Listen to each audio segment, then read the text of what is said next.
ನಮಸ್ತೆ ಮಿತ್ರರೇ. ಈ ಮುಂದಿನ ದಿನಗಳ ಬಗ್ಗೆ ನೀವು ಆಲೋಚನೆ ಮಾಡ್ತಾ ಇದ್ರೆ ಯಾವಾಗಲೂ ನಿಮ್ಮ ತಲೆಯಲ್ಲಿ ಭಯ, ಆತಂಕ ಆಗುವಂತಹ ಭಾವನೆಗಳು ಸೃಷ್ಟಿ ಆಗ್ತಾ ಇದ್ರೆ ಈ ಸ್ವಭಾವದಿಂದ ದೈಹಿಕವಾಗಿ ಜೀರ್ಣಾಂಗದ ಅನಾರೋಗ್ಯ, ಬಿ.ಪಿ, ನರಗಳ ಸಮಸ್ಯೆ ಸೃಷ್ಟಿ ಆದರೆ, ಮಾನಸಿಕವಾಗಿ ಆಂಗ್ಸೈಟಿ, ನಿದ್ರಾಹೀನತೆಯ ಸಮಸ್ಯೆ ಸೃಷ್ಟಿ ಆಗತ್ತೆ. ಆದ ಕಾರಣ ನಿಮ್ಮ ಸ್ವಭಾವವನ್ನು ನೀವು ಬದಲಾಯಿಸ್ಕೊಳ್ಳೋ ಪ್ರಯತ್ನ ಮಾಡಲೇಬೇಕು. ಈ ಸ್ವಭಾವ ಇರಲಿ ಅಥವಾ ಅದರಿಂದ ಸಮಸ್ಯೆಗಳು ಸೃಷ್ಟಿಯಾಗಿರಲಿ, ಎಲ್ಲದಕ್ಕೂ ಕೂಡ ಧ್ಯಾನ ನಿಮಗೆ ಖಂಡಿತ ಪರಿಹಾರ ನೀಡುತ್ತೆ. ಬೆಳಗಿನ ಹಾಗೂ ರಾತ್ರಿ ಈ ಎರಡೂ ಸಮಯದಲ್ಲೂ ಕೂಡ ಧ್ಯಾನವನ್ನು ಮಾಡುವ ಅಗತ್ಯವಿದೆ. ಜೊತೆಯಲ್ಲಿ ನಿಮ್ಮದೇ ಆಲೋಚನೆಗಳಿಂದ ನೀವು ಮತ್ತಷ್ಟು ಸಮಸ್ಯೆಗಳನ್ನು ಸೃಷ್ಟಿ ಮಾಡಿಕೊಳ್ಳೋ ಬದಲಿಗೆ ಕೆಲಸ ಮಾಡ್ತಾ ಇರಿ. ಆ ಸಮಯದಲ್ಲಿ ಕೇಳೋದಕ್ಕೆ ಅವಕಾಶ ಇದ್ದರೆ ನೀವು ಕೇಳ್ತಾ ಹೋಗಬಹುದು. ಮಾರ್ಗದರ್ಶಿಯಾಗಿ, ಗುರುವಾಗಿ ನಿಮಗೆ ಧ್ಯಾನ ಸಹಾಯ ಮಾಡಲಿದೆ. ನೇರವಾಗಿ ಕುಳಿತು ಧ್ಯಾನ ಮಾಡುವುದು ಅತ್ಯುತ್ತಮ. ಒಂದು ವೇಳೆ ಶರೀರಕ್ಕೆ ವಿಶ್ರಾಂತಿಯ ಅಗತ್ಯತೆ, ಮನಸ್ಸಿಗೆ ಶಾಂತಿಯ ಅಗತ್ಯವಿರುವಂತಹ ಸ್ಥಿತಿಯಲ್ಲಿ ನೀವಿದ್ದಾಗ ಆರಾಮವಾಗಿ ಕುಳಿತು ಕೂಡ ಧ್ಯಾನ ಮಾಡಬಹುದು. ಚೇರಿನ ಮೇಲೆ ಇಲ್ಲ ಮಂಚದ ಮೇಲೆ ಬೆನ್ನಿಗೆ ನೀವು ಸಪೋರ್ಟನ್ನು ತೆಗೆದುಕೊಂಡು ಕಾಲುಗಳನ್ನು ನೇರವಾಗಿ ಚಾಚಿ ಧ್ಯಾನಿಸಬಹುದು. ಈಗ ಅಭ್ಯಾಸಕ್ಕೆ ಸಂಪೂರ್ಣವಾಗಿ ತಯಾರಾಗಿ ಆರಾಮವಾಗಿ ಕುಳಿತುಕೊಳ್ಳಿ. ಹಗುರವಾಗಿ ಕಣ್ಣುಗಳನ್ನು ಮುಚ್ಚಿ. ನಾನೀಗ ಹಿಮ್ಮುಖವಾಗಿ ಸಂಖ್ಯೆಗಳನ್ನು ಹೇಳ್ತಾ ಹೋಗ್ತೇನೆ. ನೀವು ಒಂದೊಂದು ಸಂಖ್ಯೆಯ ಜೊತೆಯಲ್ಲಿ ಒಮ್ಮೆ ಉಸಿರನ್ನು ತೆಗೆದುಕೊಂಡು ಹೊರ ಹಾಕಬೇಕು. 20 19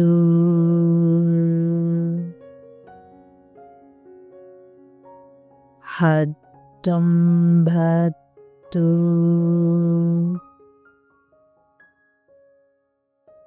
17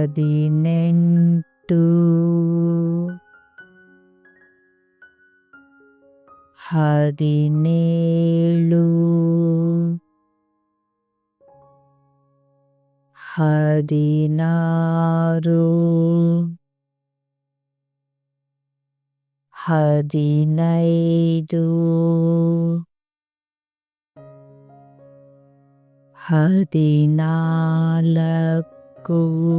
14 13 12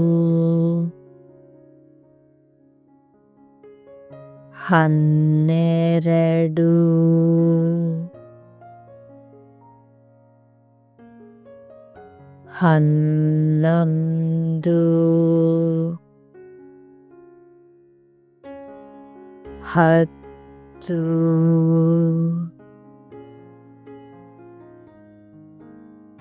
9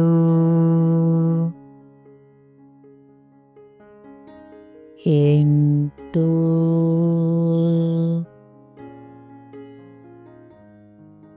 7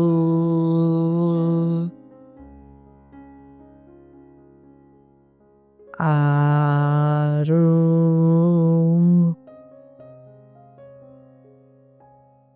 5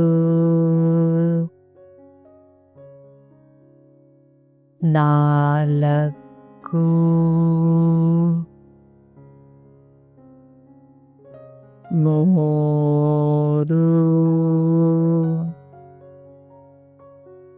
3 2 1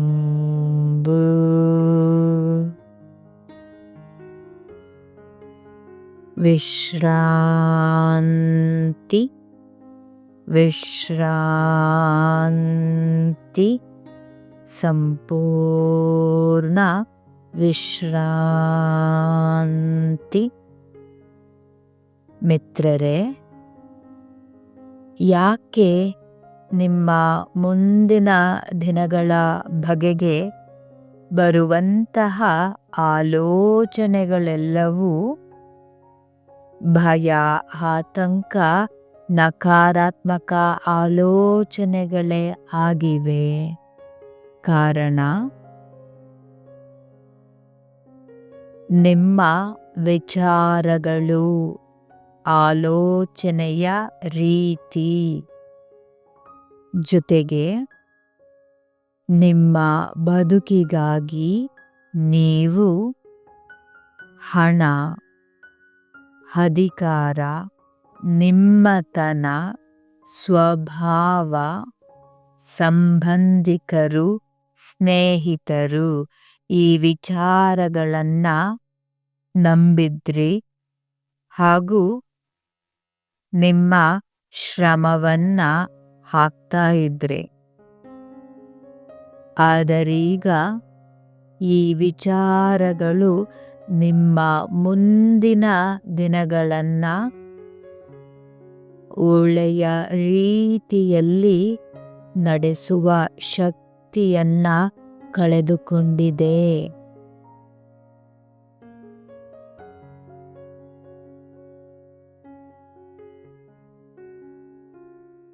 ಮುಂದಿನ ದಿನಗಳ ಬಗೆಗೆ ಸಹಾಯ ಮಾಡುವ ಜ್ಞಾನ, ಶಕ್ತಿ ಎರಡೂ ನಿಮ್ಮ ಬಳಿಯಲ್ಲಿ ಇಲ್ಲದೆ ಇರುವ ಕಾರಣ ನೀವೀಗ ದಿಕ್ಕೆ ತೋಚದೆ ನಿಮ್ಮ ಆಲೋಚನೆಗಳ ಮೂಲಕ ಮತ್ತಷ್ಟು ಸಮಸ್ಯೆಗಳನ್ನು ಸೃಷ್ಟಿ ಮಾಡ್ಕೊಳ್ತಾ ಇದ್ದೀರಾ, ಹೌದಲ್ವಾ? ಭಯ ಆಗದೆ ಇರುತ್ತಾ?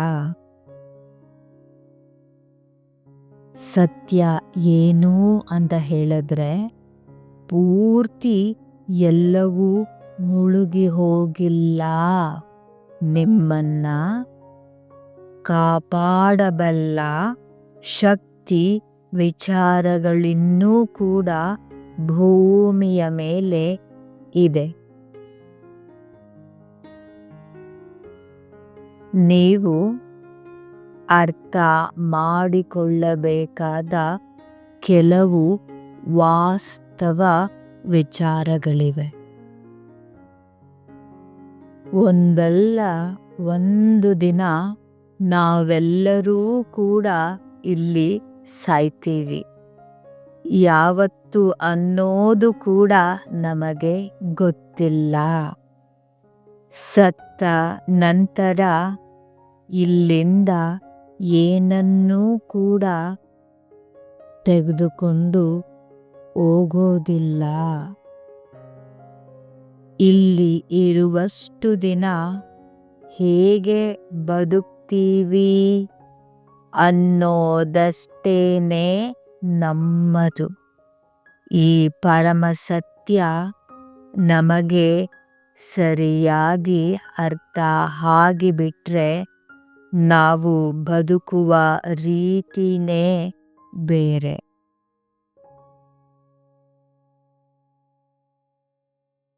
ಎಲ್ಲ ವಿಚಾರಗಳ ಜೊತೆಯಲ್ಲಿ ನಾವಿಲ್ಲಿ ಹೊಡೆದಾಡಲಿಕ್ಕೆ ಸೂರ್ಯ ಚಂದ್ರ ಇರುವ ತನಕ ಇರ್ತಾ ಇಲ್ಲ.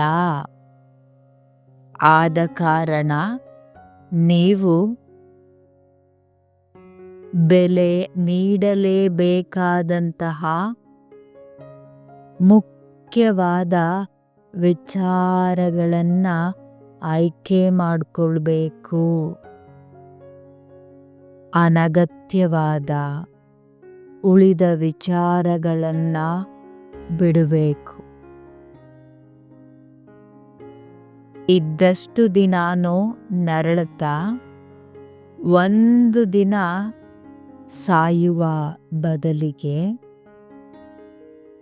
ಇರುವಷ್ಟು ದಿನ ಸಾಧ್ಯವಾಗುವಷ್ಟಾದರೂ ಉತ್ತಮವಾಗಿ ಬದುಕಲು ನಾವು ನಮಗೆ ಅವಕಾಶ ಮಾಡಿಕೊಡ್ಬೇಕು. ಅದು ಹೇಗೆ? ಎಲ್ಲವೂ ನಮಗನುಗುಣವಾಗಿಯೇ ನಡಿಬೇಕು, ಇಲ್ಲ ನಮ್ಮ ರೀತಿಯಲ್ಲೇ ಇರಬೇಕು ಎನ್ನುವ ಹುಚ್ಚಾಟವನ್ನ ಬಿಟ್ಟು ನಮ್ಮ ಕೈಯಲ್ಲಿ ಆಗುವ ಬದುಕಲ್ಲಿ ನಮಗೆ ಸಿಗುವ ವಿಚಾರಗಳನ್ನು ಉಳಿಸಿಕೊಳ್ಳುವ ಜಾಣರಾಗಬೇಕು.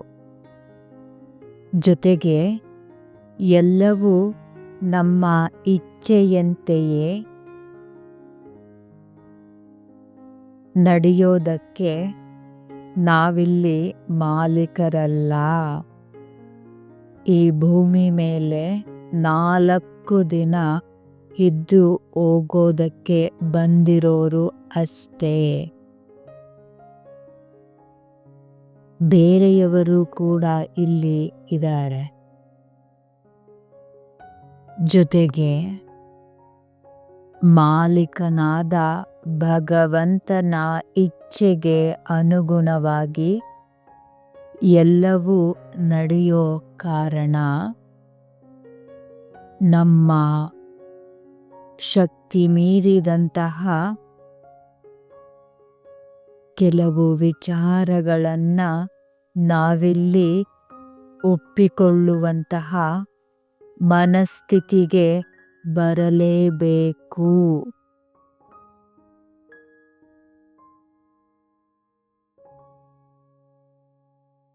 ಈ ರೀತಿ ಬದುಕಬೇಕು ಅಂತ ಹೇಳಿದ್ರೆ ನಿಮಗೆ ಆ ಶಕ್ತಿ ಬೇಕು. ಆ ಶಕ್ತಿಯನ್ನ ನೀವೀಗ ನಿಮ್ಮ ಮನಸ್ಸು ಜೊತೆಗೆ ಭಗವಂತನಿಂದ ಪಡೆದುಕೊಳ್ಳಬಹುದು. ಮನಸ್ಸು ನಿಮ್ಮ ಕಷ್ಟ ಸುಖ ಪರಿಸ್ಥಿತಿ ಒಳ್ಳೆಯತನ ಇವುಗಳ ಆಧಾರದ ಮೇಲೆ ಕೆಲಸ ಮಾಡೋದಿಲ್ಲ. ನೀವು ಒಳ್ಳೆಯ ವಾತಾವರಣವನ್ನ ಸೃಷ್ಟಿ ಮಾಡಿದಾಗಲಷ್ಟೇ ನಿಮಗಾಗಿ ಮನಸ್ಸು ಕೆಲಸ ಮಾಡೋದು.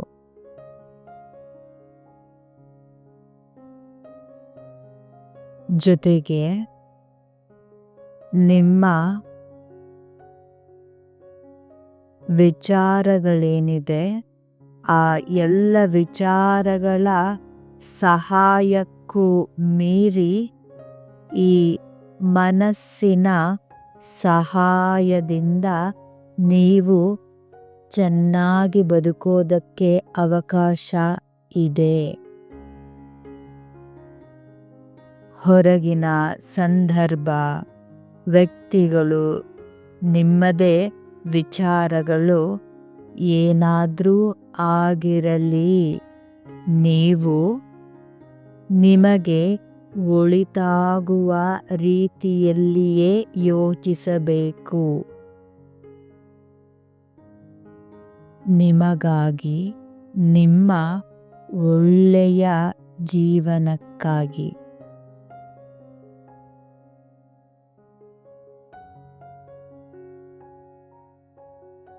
ಮಿತ್ರರೇ, ನೀವು ಅಂದುಕೊಂಡಿರುವ ರೀತಿಯಲ್ಲಿ ಮುಂದಿನ ದಿನಗಳು ಚೆನ್ನಾಗಿ ಇದ್ದರಷ್ಟೇ ಈ ದಿನ ನಾನು ಚೆನ್ನಾಗಿ ಬದುಕುವೆ ಎಂಬ ಹುಚ್ಚಾಟವನ್ನು ಮೊದಲು ನೀವು ಬಿಡಬೇಕು. ಯಾಕೆ? ನೀವು ಸಾಧಿಸಬೇಕು ಅಂದುಕೊಂಡಿರುವಂತಹ ವಿಚಾರಗಳೆಲ್ಲ ನಿಮಗೆ 2 ದಿನ, ಕೇವಲ 2 ದಿನದ ಮಟ್ಟಿಗಷ್ಟೇ ಖುಷಿಯನ್ನ ನೀಡಬಲ್ಲದು.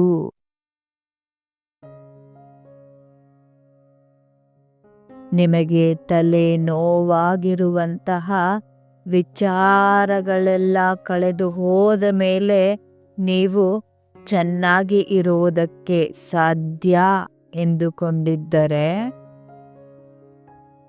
ಅದು ಕಳೆದ ಮೇಲೆ ಬೇರೊಂದು ಬರೋದಿಲ್ಲ ಎನ್ನುವ ಗ್ಯಾರಂಟಿ ಏನಾದ್ರೂ ಇದೆಯಾ? ಹೊರಗಿನ ಸಂದರ್ಭಗಳನ್ನ ಬಿಟ್ಟಾಕಿ ನಿಮ್ಮ ಮನಸ್ಸೇನೆ ಒಂದು ವಿಚಾರ ಮುಗಿದರೆ ಮತ್ತೊಂದು ವಿಚಾರವನ್ನ ಹಿಡಿದುಕೊಳ್ಳುತ್ತೆ. ಅದು ನಿಮಗೆ ತೊಂದರೆ ಕೊಡುವ ವಿಚಾರವಾ ಇಲ್ಲವಾ ಅದನ್ನ ಅದು ಲೆಕ್ಕಕ್ಕೆ ತೆಗೆದುಕೊಳ್ಳೋದಿಲ್ಲ.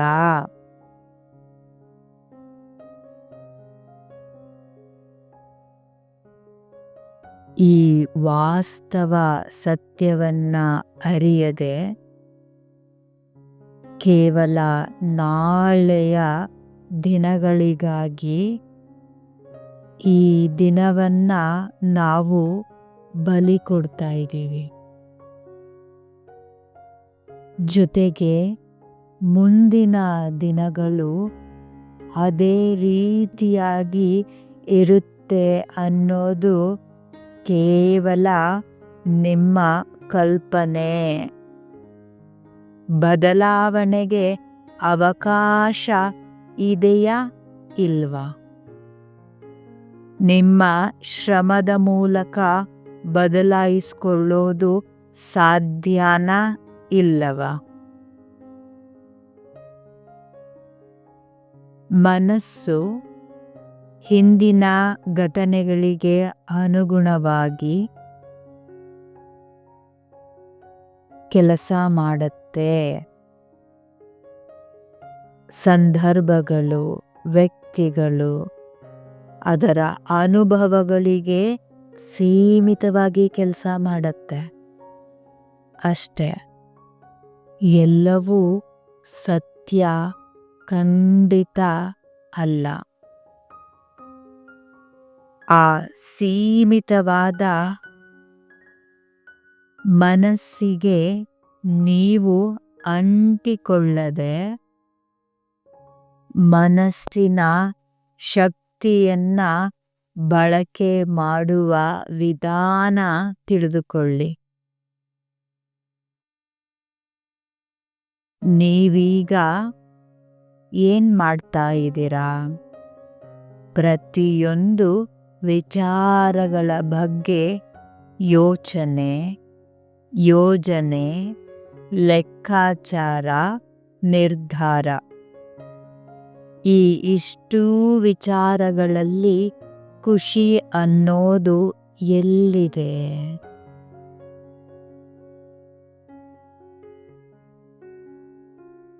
ಒಳ್ಳೆಯ ವಾತಾವರಣವನ್ನ ನಿರ್ಮಿಸಿದ್ರೆ ಮನಸ್ಸು ನಿಮಗಾಗಿ ಕೆಲಸ ಮಾಡುತ್ತೆ. ಒಳ್ಳೆಯ ಆಲೋಚನೆಗಳನ್ನ ಸೃಷ್ಟಿ ಮಾಡುತ್ತೆ.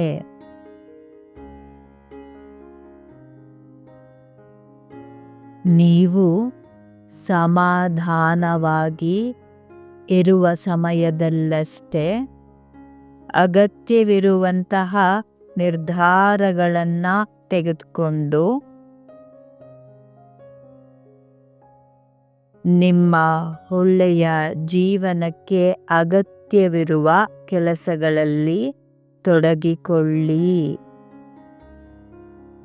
ಜೊತೆಗೆ ನೀವು ಮಾಡುವ ಕೆಲಸಗಳು ಸಣ್ಣದಿರಲಿ ಅಥವಾ ಮಹತ್ತರವಾದ ಕೆಲಸಗಳಾಗಿರಲಿ, ಪ್ರತಿ ಸಮಯದಲ್ಲೂ ಕೂಡ ನೀವು ಆ ಕೆಲಸಗಳಲ್ಲಿ ತನ್ಮಯರಾಗಿ ನಿಮ್ಮನ್ನ ತೊಡಗಿಸ್ಕೊಳ್ಳಿ ಆ ಸಮಯದಲ್ಲಿ. ಜೊತೆಗೆ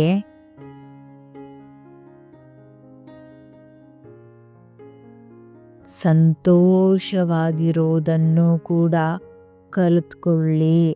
ಆ ಕೆಲಸ ಮಾಡುವಂತಹ ಸಮಯಗಳಲ್ಲಿ ಮತ್ತೊಮ್ಮೆ ಹೇಳ್ತೀನಿ, ಪುಟ್ಟ ಕೆಲಸವಿರಲಿ ದೊಡ್ಡ ಕೆಲಸವಿರಲಿ, ಸಂಪೂರ್ಣವಾಗಿ ನಿಮ್ಮನ್ನ ತೊಡಗಿಸ್ಕೊಳ್ಳಿ, ಸಂತೋಷವಾಗಿರಿ.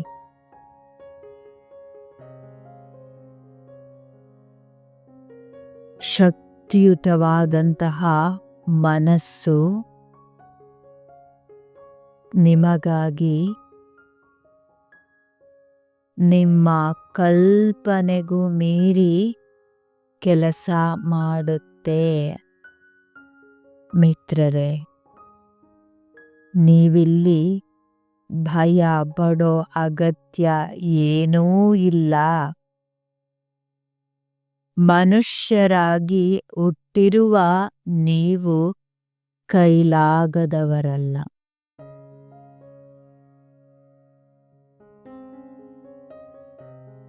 ನೀವು ನಂಬಿದಂತಹ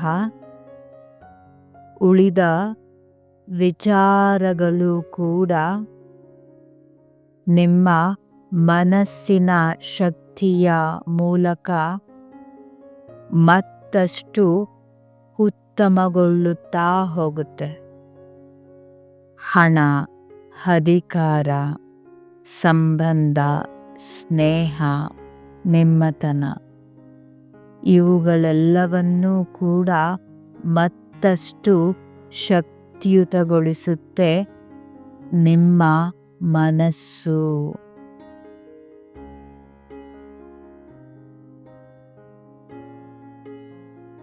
ಈಗ ನಿಮ್ಮ ಗಮನವನ್ನ ಹೃದಯ ಭಾಗದಲ್ಲಿ ತನ್ನಿ.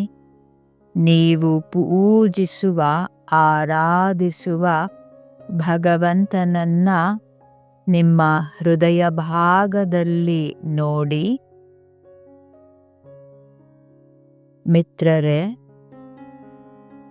ನಮ್ಮ ಆಲೋಚನೆಗಳೇ ದೊಡ್ಡದು, ಕೊನೆಯದ್ದು ಆಗಿಬಿಟ್ರೆ ಈ ಭೂಮಿಯ ಮೇಲೆ ಭಗವಂತನಿಗಾದ್ರೂ ಏನು ಕೆಲಸ? ನಮ್ಮ ಸರಿ ತಪ್ಪು ಉಳಿತು ಕೆಡುಕುಗಳನ್ನ ಕ್ಷಣವೂ ಯೋಚಿಸದೆ ಕೂಗಿ ಕರೆದಾಗ ನಮ್ಮ ಜೊತೆ ನಿಲ್ಲುವ ಏಕೈಕ ಶಕ್ತಿ ಒಂದೇ ಒಂದು ಜೀವ, ಅದುವೇ ಆ ಭಗವಂತ. ಅವನು ಇರಬೇಕಾದ್ರೆ ಅದು ಹೇಗೆ ನೀವು ಭಯ ಆತಂಕಕ್ಕೆ ಒಳಗಾದ್ರಿ?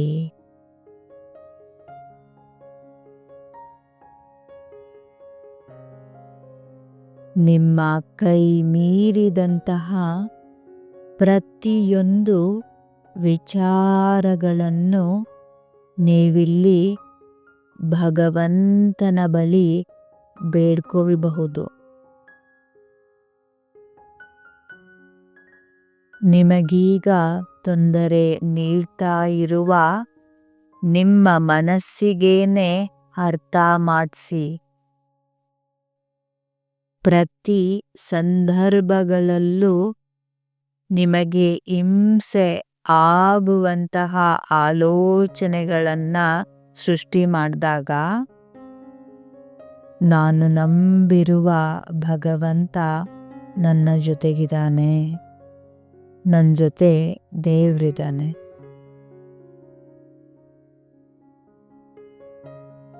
ಪ್ರತಿ ನಕಾರಾತ್ಮಕ ಭಾವನೆಗಳ ಸಮಯದಲ್ಲಿ ನಿಮ್ಮ ಮನಸ್ಸಿಗೆ ಆ ಭಗವಂತನ ಮೇಲೆ ನೀವು ನಂಬಿಕೆ ಇಟ್ಟಿರೋದಾಗಿ ಹೇಳ್ತಾ ಹೋಗಿ. ಸಂಪೂರ್ಣವಾಗಿ ಭಗವಂತನನ್ನ ನಂಬೋದಕ್ಕೆ ಸಾಧ್ಯ ಆಗ್ತಾ ಇಲ್ಲ. ನಿಮ್ಮ ಆಲೋಚನೆಗಳಿಂದ ಹೊರಗಡೆ ಬರೋದಕ್ಕೆ ಆಗದೆ ಹೋದರೂ ಕೇವಲ ಸಮಾಧಾನವನ್ನ ತೆಗೆದುಕೊಳ್ತೀರಾ ನೋಡಿ. ಖಾಲಿ ಆ ಸಮಾಧಾನಕ್ಕೇನೆ ಮಹತ್ತರವಾದ ಶಕ್ತಿ ಇದೆ.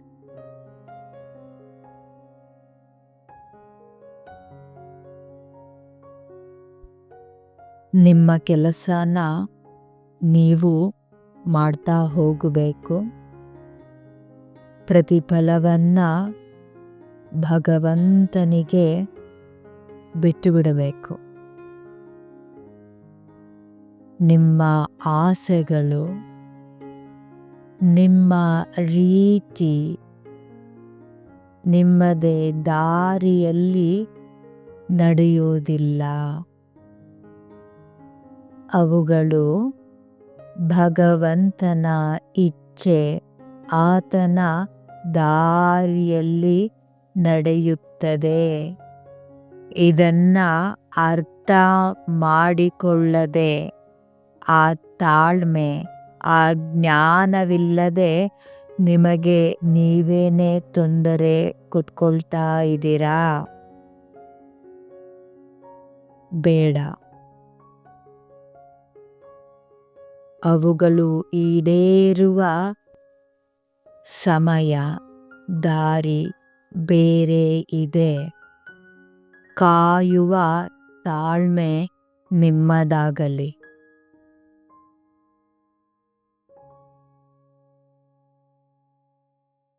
ಮುಂದಿನ ದಿನಗಳಲ್ಲಿ ನಿಮಗೆ ಬದುಕಲು ಅವಕಾಶ ಇದೆ ಎನ್ನುವ ವಿಚಾರ ತಿಳಿದ ಮೇಲೆ ನಿಮ್ಮ ಮನಸ್ಸು ಹಗುರವಾಯಿತು. ಅಗತ್ಯವಿರುವಂತಹ ಶಕ್ತಿಯನ್ನ ಪಡೆದುಕೊಳ್ಳುವ ದಾರಿಗಳು ತಿಳಿದ ಮೇಲೆ ನೀವೀಗ ಸಂತೋಷವಾಗಿದ್ದೀರ.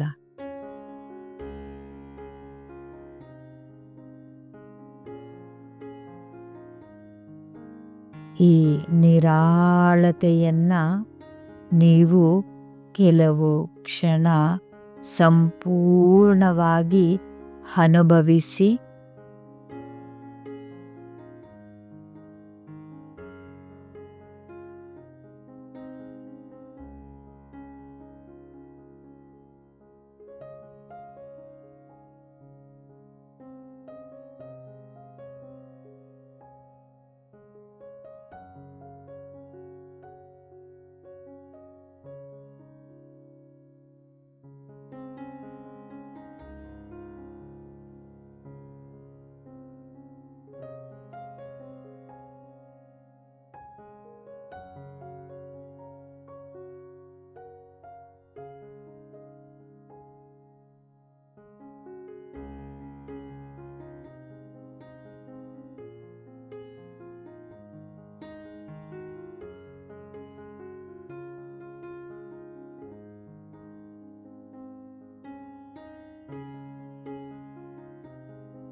ಧ್ಯಾನವು ಸಂಪೂರ್ಣವಾಗಿ ಮುಕ್ತಾಯವಾಗಿದೆ.